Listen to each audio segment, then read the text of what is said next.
Loh kan tidak ada sesuatu yang terjadi dalam hidup ini kecuali Allah mengizinkan. Kan ada 4, Allah memerintah, Allah mengizinkan, Allah membiarkan, atau Allah memang sengaja menyiksa kita.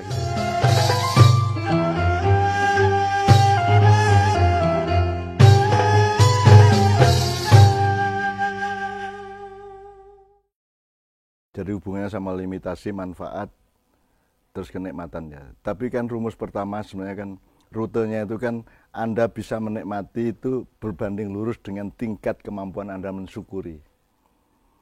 Ya. Kalau Anda yang selain syukur apa? Mengutuk, menolak, membuang, menepis dan seterusnya. Maka Anda kehilangan kenikmatan. Kalau Anda menerimanya, jadi misalnya ada rumus wama romaita idh romaita walakinnallaha roma. Kalau engkau dilempar oleh batu, sebenarnya Allah yang melempar batu, bukan musuhmu itu. Maka logikanya kalau Allah yang melempar batu, berarti Allah nyuruh malaikat untuk mengubah batu itu sebelum sampai ke Anda menjadi sesuatu yang bisa menikmati. Jadi saya tuh didolimi orang aja merasa nikmat. Karena coba kamu daftari, didolimi orang kok nikmat. Satu, saya diberi peluang untuk memohonkan ampun orang yang mendolimi saya kepada Allah. Kan bagus itu, kan nikmat banget itu. Terus memaafkan itu kenikmatannya berlipat-lipat dibanding tidak memaafkan, Mas. Kalau Anda mau mengalami. Memaafkan itu enggak pakai teoris, pokoknya di sepura wis ya wis sak sepura wis ngono wis. Itu revolusioner aja gitu loh. Terus jadi rutenya tadi nikmat itu mempersyaratkan kadar rasa syukur. Rasa syukur kan harus di breakdown atau dielaborasi berdasarkan pengetahuan dan ilmu. Nah, kamu kan harus tahu yang kamu syukuri, harus tahu kenapa itu kamu syukuri, kamu harus tahu asal-usulnya sehingga kamu syukuri dan seterusnya. Jadi itu namanya pengetahuan dan ilmu. Nah, pengetahuan dan ilmu itu ada bedanya sedikit. Kalau pengetahuan itu ibarat truk itu ya ono bake, ono mesine, ono stasionere, ono gase, ono rudone, ono setire gitu ya. Tapi kalau ilmu adalah cara mengolah semua peralatan itu. Jadi selama ini kan sekolah hanya memberikan pengetahuan tapi kurang memberikan ilmu. Jadi orang mengerti macam-macam sampai sarjana tapi dia belum tentu bisa mengilmuinya. Istilah saya gitu. Pengetahuan bisa banyak tapi kalau Anda tidak bisa mengilmui pengetahuan itu menjadi tidak bermanfaat, tidak besar manfaatnya. Jadi menurut saya menikmati hidup itu kalau saya pribadi kan radikal aja. Saya disiksa orang ya saya nikmati karena apa? Karena saya menganggap loh kan tidak ada sesuatu yang terjadi dalam hidup ini kecuali Allah mengizinkan. Kan ada 4, Allah memerintah, Allah mengizinkan, Allah membiarkan, atau Allah memang sengaja menyiksa kita gitu kan. Jadi kayak Covid ini kan minimum Allah mengizinkan. Tapi bisa juga Allah memang memerintahkan. Iki gitu diajar arek-arek iki. Alah gayamu gede-gede ngomongnya musuh barang sing gak ketok kan wis kelabakan setengah mati kan yo, gelut dhewe kan yo kan gitu. Jadi itu bisa saja itu perintah Allah. Nah, saya pribadi apa saja mau perintah Allah, mau hukuman Allah, saya akan menikmatinya karena sepanjang itu merupakan kita letakkan dalam hubungan kita dengan yang merupakan sumber kehidupan kita dan yang menentukan awal dan akhir kita, ya semua menjadi nikmat. Gitu loh. Semua menjadi nikmat. Jadi menikmati hidup itu kalau secara praktis ya Anda radikal aja, kamu nikmati. Loh. Wong ada loh Mas yang namanya penyakit sakit. Ada orang yang menikmati sakit.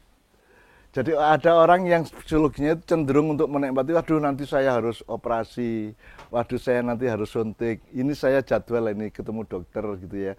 Itu dia nikmati. Sama dengan orang patah hati. Orang patah hati itu kan tersiksa tapi nikmat.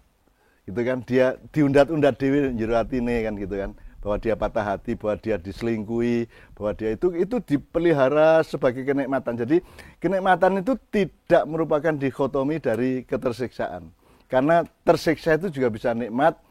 Kenikmatan itu kalau kita salah treatment juga bisa menjadi siksaan. Jadi menurut saya yang penting Anda punya kecenderungan untuk mensyukuri, nomor 1, mensyukuri.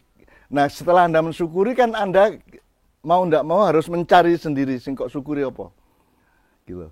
Karena semua siksaan dan penganiayaan yang menimpa hidup saya itu kan semuanya itu menjadi manfaat. Gitu loh. Misalnya kon gak iso apa-apa, kon diudal-udal wong, disiksa wong, dianiaya orang, dibully orang, terus nggak bisa apa-apa. Ya. Itu kan kenikmatan Anda untuk berada dekat dengan Allah. Kan orang yang tidak berdaya kan, nek jari Pak AR Fakhruddin Bian, gimana Pak AR Ketua Muhammadiyah Bian? Ini kita umat Islam sudah terpojok. Gimana ini?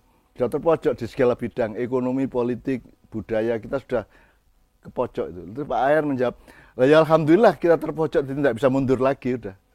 Wes karek golek dalan ya apa carane, tapi gak iso mundur meneh. Jadi kalau kita tidak berdaya itu juga pintu kenikmatan, Mas. Karena ketidakberdayaan itu membuat Anda sangat dekat dengan Allah. Nah, kalau Allah kan Anda tidak perlu ilmu. Pokoknya nek Gusti Allah gelem ngabulno kan ya wis. Nanti Allah akan tahu caranya kan. Kita kan enaknya kan ada Allah itu. Karena kalau kita sendiri harus mikir hidup kita sendiri kan pecah ndase kan gitu. Kan gitu. Jadi karena ada Allah maka semua jadi nikmat. Apa itu kebahagiaan atau kesengsaraan, apakah itu sulit atau kemudian semua menjadi nikmat karena kita berteman dengan Allah. Makanya kita bikin ma'iyah itu ma'iyatullah semuanya. Tidak pernah ada detik, tidak pernah ada tempat, tidak pernah ada ruang, tidak pernah ada waktu di mana kita tidak bersama Allah. Kan gitu. Bahkan Allah menyatakan dirinya lebih dekat dari kita daripada kita dekat kepada Allah. Kan gitu. Jadi menurut saya asal Anda bersama Allah terus menerus, wis ndak pakai ilmu wis, pokoknya nek perlu Allah terus wis kan, bernafasi Allah misalnya la ilaha illallah, la ilaha illallah misalnya wis nafasmu iku tok wis. Tangi turu la ilaha illallah, la ilaha illallah gitu. Setiap bernafas kamu dengan kesadaran ilallahnya menyerap, terus waktu menghembuskan tuh la ilaha illallah, la ilaha illallah. Udah itu aja. Terus nanti kamu lupa pasti. Mergo ono kanca teko, ono handphone muni seperti itu terus kon lagi gak apa-apa, tapi hatimu meneruskan, sel-selmu meneruskan, nalurimu meneruskan, bawah sadarmu meneruskan, jiwa terdalammu akan meneruskan wiritanmu itu. Kira-kira begitu ya.